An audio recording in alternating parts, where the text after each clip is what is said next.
చిత్ర వాళ్ళ నాన్న అయితే అమర్‌తో మాట్లాడుతూ ఉంటాడనమాట. "ఎందుకు అమర్ బాబు అసల వినోద్‌కి నిజం చెప్పనీయకుండా నన్ను ఆపారు అసల. ఈ చిత్ర ఎలాంటిదో తెలుసా మీకు?" అనేసి ఇంకా చిత్ర వాళ్ళ నాన్న అంటూ ఉంటాడనమాట. "నాకు చిత్ర గురించి అంతా తెలుసు. వినోద్‌కి తెలిస్తే అస్సలు తట్టుకోలేడు. అందుకే చెప్పనీయకుండా ఆపాను. ఇంకా మీ భార్య సర్జరీకి సంబంధించిన ఏర్పాట్లన్నీ నేను హాస్పిటల్‌లో చేశాను. డాక్టర్‌తో కూడా మాట్లాడాను. మీరింక ధైర్యంగా వెళ్ళండి" అనేసి అమర్ అంటూ ఉంటాడనమాట. "చిత్ర నువ్వు నాశనం అయిపోతావే" అనేసి ఇంకా చిత్ర వాళ్ళ నాన్న శాపనార్థాలు పెట్టుకుంటూ వెళ్ళిపోతాడనమాట. "బావగారు మీరు మా నాన్న మాటలు అస్సలు నమ్మకండి. ఆయన ఒక మెంటల్ ఆయనకి" అనేసి చిత్ర అంటూ ఉంటదనమాట. అయినా గానీ చిత్ర కన్న తల్లిదండ్రులు ఎప్పుడూ ఆశీర్వాదాలు ఇస్తారు. ఇలాగా శాపనార్థాలు అయితే పెట్టరు. నువ్వెలాంటి దానివో నాకు బాగా తెలుసు. అలాగే నువ్వు వినోద్‌ని బాధ పెడితే నేను అస్సలు ఊరుకోను. నీ వల్ల వినోద్ బాధపడితే నిన్ను నేను అస్సలు క్షమించను.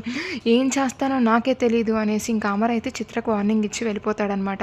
చిత్ర ఇప్పుడైనా బుద్ధిగా మంచిగా మారు నువ్వు అనేసి ఇంకా మిస్ అమ్మ కూడా ఇంకా చిత్రకైతే ఇంకా వార్నింగ్ ఇచ్చేసి వెళ్ళిపోయిద్దనమాట. "చూసావా చిత్ర నీకందరూ ఎలా క్లాసులు పీకుతున్నారో, ఇంకా నీకు బాగా తిక్క కుదిరిందిలే ఏ చిత్ర" అనేసి ఇంకా మనోహరి కూడా అంటూ ఉంటదనమాట.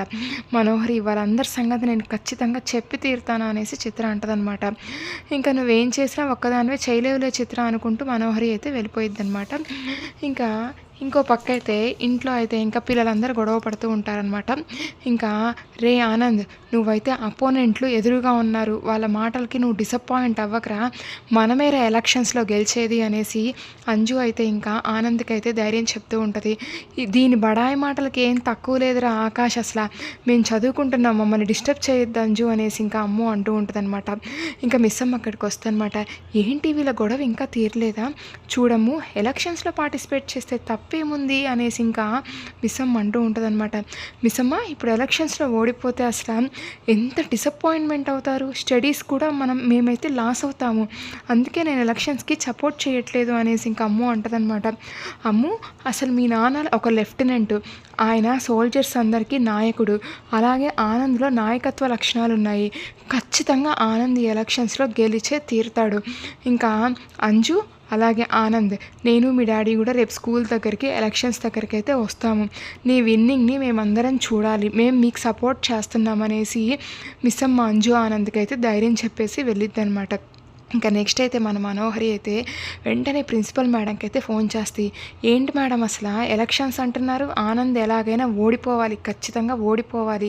ఇంకా అదేదో మీరు చూసుకోండి" అనేసి మనోహరి అయితే ప్రిన్సిపల్ మేడంకి అయితే చెప్పేసి ఫోన్ పెట్టేసిద్ది అనమాట. "ఏంటి మనోహరి పిల్లల మీద నీ ప్రతాపం" అనేసి చిత్ర అంటూ ఉంటుందన్నమాట. ఈ మిస్ అమ్మ కూడా ఆ పిల్లల ఎలక్షన్స్కి సపోర్ట్ చేస్తుంది. ఎలాగైనా ఆనంద్ ఓడిపోవాలా, అప్పుడు అమర్ చేతిలో మిస్ అమ్మ బాగా తిట్లు తినాలా, ఎలాగైనా ఆనంద్ ఓడిపోయేలాగా చేస్తాను, రేపు నేనైతే స్కూల్ దగ్గరికి వెళ్తాను అనేసి ఇంకా మనోహరి అంటది. "చిత్ర నువ్వు కూడా నాతో పాటు స్కూల్కి రా" అనేసి మనోహరి అంటూ ఉంటుందన్నమాట. "నేను ఇప్పుడు ఒక పెద్ద బిజినెస్ మ్యాన్ని, నీలాంటి చిల్లర పనులకి నేను రాను" అనుకుంటా చిత్ర వెళ్ళిపోయిద్ది అనమాట. ఈ చిత్ర సంగతి నేను చూస్తానులే అనేసి మనోహరి అనుకుంటుందన్నమాట. ఇంకా నెక్స్ట్ అయితే ఏం జరుగుతుందో చూద్దాం. Thank you.